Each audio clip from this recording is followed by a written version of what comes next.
మహిళలు అన్ని రంగాల్లో దూసుకుపోతున్నారు. సాధారణంగా కనిపించే ఆ సాధారణ మహిళా అధికారులు మగవారి కంటే ముందుంటున్నారు.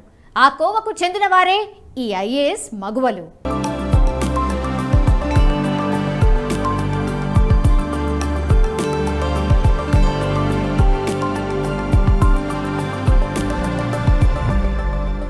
కాటా అమ్రపాలి. ఈ పేరు వినగానే మనకు ఠక్కున ఆడపులి గుర్తుకొస్తుంది. ఈమె తెలంగాణ క్యాడర్కు చెందిన ఐఏఎస్ అధికారి. వరంగల్ జిల్లా కలెక్టర్గా నియమితులైన తొలి మహిళా ఐఏఎస్ అధికారినిగా మంచి పేరు ప్రఖ్యాతలు కూడా సంపాదించుకుంది. యంగ్ ఐఏఎస్ ఆఫీసర్, అనతి కాలంలో ప్రజా ఆదరణను చూరగొన్న అధికారిని కాటా అమ్రపాలి సేవలను వినియోగించుకోవాలని రేవంత్ రెడ్డి నేతృత్వంలోని రాష్ట్ర సర్కార్ నిర్ణయం తీసుకుంది. ఇప్పటికే అమ్రపాలి సీఎం రేవంత్ రెడ్డిని కలిసి తెలంగాణ ప్రభుత్వంలో పనిచేయడానికి అనుమతించాలని కూడా కోరారు. దీంతో ఆమెను కేంద్ర సర్వీసుల్లో నుంచి తెలంగాణకు రప్పించారు. ఇటీవల తెలంగాణలో పలువురు ఐఏఎస్లు బదిలీ అయ్యారు. ఈ బదిలీలో అమ్రపాలిని హైదరాబాద్ మెట్రోపాలిటన్ డెవలప్మెంట్ అథారిటీ కమిషనర్గా కాంగ్రెస్ ప్రభుత్వం నియమించింది. ప్రస్తుతం సీఎంఓలో డిప్యూటీ సెక్రటరీగా అమ్రపాలి బాధ్యతలు చేపట్టబోతున్నారు. తాజాగా ఆమె సీఎం రేవంత్ రెడ్డిని కూడా కలిశారు. సీఎంఓలో ఆమెకు కీలక పదవి కూడా దక్కింది. అసలు ఈ ఐఏఎస్ అధికారి అమ్రపాలి కాటా ఎవరు, ఎక్కడి నుంచి వచ్చింది, రాష్ట్ర వ్యాప్తంగా ఈమెపై ఎందుకు ఇంత చర్చ జరుగుతోంది, ఒక్కసారి తెలుసుకునే ప్రయత్నం చేద్దాం. అమ్రపాలి స్వగ్రామం ఏపీలోని ఒంగోలు నగర శివార్లోని ఎన్ అగ్రహారం. తల్లిదండ్రులు కాటా వెంకటరెడ్డి, పద్మావతిల మొదటి సంతానం. అగ్రహారంలో పుట్టి విశాఖపట్నంలో ఉన్నత చదువులు చదివారు అమ్రపాలి. ఇక ఆంధ్రప్రదేశ్ క్యాడర్లో 2010 ఐఏఎస్ బ్యాచ్కు చెందిన అధికారినిగా విధుల్లో జాయిన్ అయ్యారు. రాష్ట్రం విడిపోయాక తెలంగాణ రాష్ట్రంలో కలెక్టర్గా పనిచేశారు. ఇక మొన్నటిదాకా ఢిల్లీ పిఎంఓ కార్యాలయంలో డిప్యూటీ సెక్రటరీగా విధులు నిర్వహిస్తూ వచ్చారు. అతి చిన్న వయసులోనే ఉన్నతాధికారినిగా విధుల్లో చేరారు అమ్రపాలి. ఐఏఎస్కు ఎంపికైన తర్వాత 2011లో వికారాబాద్ సబ్ కలెక్టర్గా మొదట విధుల్లో జాయిన్ అయ్యారు. అనంతరం రంగారెడ్డి జిల్లా జాయింట్ కలెక్టర్గా, వరంగల్ అర్బన్, వరంగల్ రూరల్ జిల్లా కలెక్టర్గా పనిచేశారు. ఇక అమ్రపాలి అడ్వెంచర్ ప్రోగ్రాముల్లో యాక్టివ్గా ఉంటారు.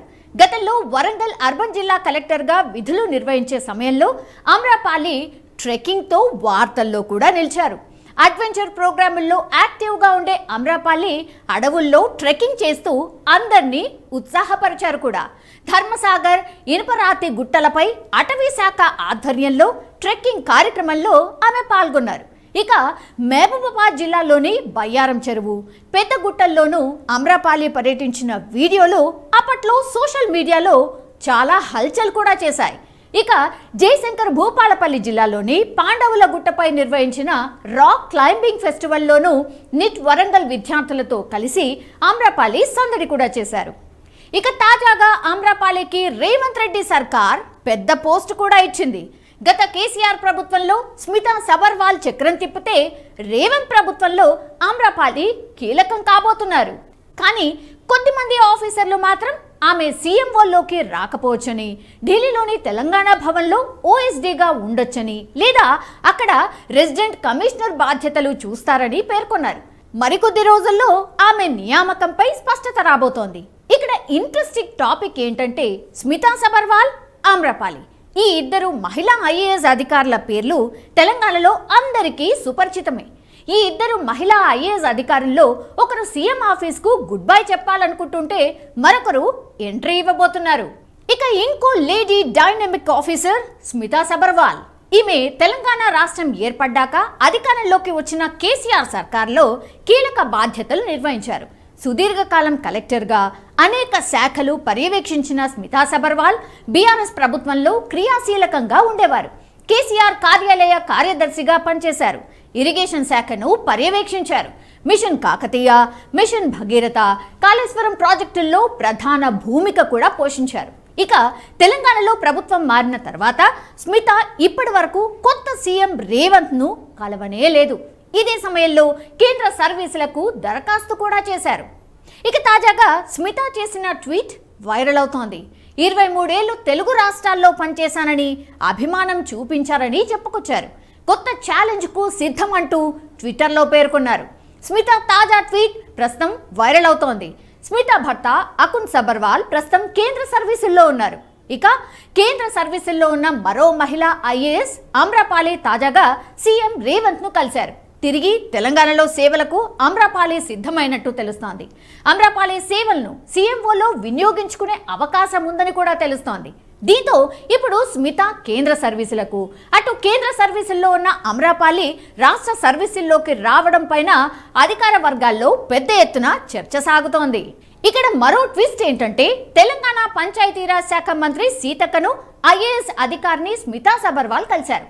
సీతక్క సెక్రటేరియట్లోని తన ఛాంబర్లో మంత్రిగా బాధ్యతలు స్వీకరించే సందర్భంలో స్మితా సబర్వాల్ సెక్రటేరియట్కు వెళ్లి సీతక్కను మర్యాదపూర్వకంగా కలిసి సన్మానించారు కూడా. ఇక కేసీఆర్ హయాంలో కీలకంగా వ్యవహరించిన స్మితా సబర్వాల్ రేవంత్ రెడ్డి సీఎం అయ్యాక ఇప్పటి వరకు ఎవరినీ కలవలేదు. దీంతో స్మితా సబర్వాల్ కేంద్ర సర్వీసుల్లోకి వెళ్తున్నారని ప్రచారం కూడా జరిగింది. అయితే కేంద్ర సర్వీసుల్లోకి వెళ్తున్నానంటూ వస్తున్న వార్తలను స్మితా సబర్వాల్ ఖండించారు. అవన్నీ అవాస్తవమని, తాను ఎక్కడికి వెళ్ళటం లేదని ట్విట్టర్లో వెల్లడించారు. తాను రాష్ట్రంలోనే పనిచేస్తానని కూడా చెప్పుకొచ్చారు. తెలంగాణ ప్రభుత్వం తనకు ఏ బాధ్యత అప్పజెప్పినా నిర్వహిస్తానని తెలియజేశారు. ఇక తెలంగాణ ప్రభుత్వంలో భాగమైనందుకు తాను గర్విస్తున్నట్టు చెప్పుకొచ్చారు. స్మితా సబర్వాల్ కేసీఆర్ ప్రభుత్వంలో ఇరిగేషన్ వ్యవహారాలు పర్యవేక్షించారు. మిషన్ కాకతీయ ప్రాజెక్టు బాధ్యతలు నిర్వహించారు. స్మితా సబర్వాల్ పై మాజీ ఐఏఎస్ ఆకునూరి మురళి సంచలన వ్యాఖ్యలు చేశారు.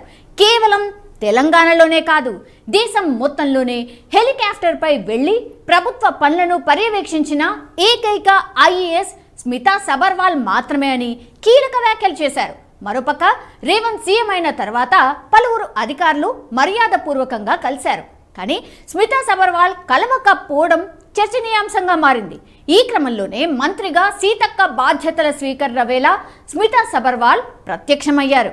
కొన్ని ఫైళ్లపై మంత్రితో ఆమె సంతకాలు కూడా తీసుకున్నారు. తెలంగాణ అధికారినిగా ఇక్కడే పనిచేస్తానని స్పష్టం చేయడంతో సీతక్క పర్యవేక్షిస్తున్న శాఖల్లో పోస్టింగ్ ఖాయమైందా అనే చర్చ కూడా మొదలైంది.